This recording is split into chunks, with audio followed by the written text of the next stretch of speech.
Is your laptop refusing to connect to Wi-Fi even though other devices work fine? Yeah, that can be really frustrating. But don't worry.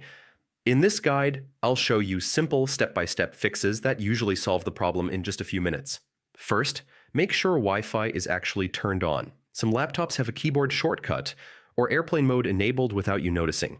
Next, restart your laptop and your router. Yeah, I know it sounds obvious, but network bugs often disappear after a fresh restart. Now remove the saved Wi-Fi network and connect again. Old saved settings sometimes cause connection errors. Open Settings, go to Network and Internet, then run the Network Troubleshooter. Windows will automatically detect and fix common issues. If your laptop still won't connect, your Wi-Fi driver might be outdated.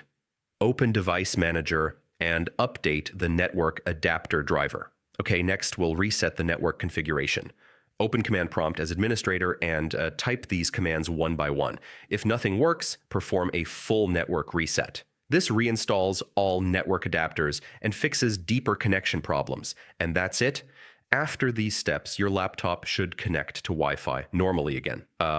If this guide helped, save it for later and, share it with someone who's fighting their internet right now.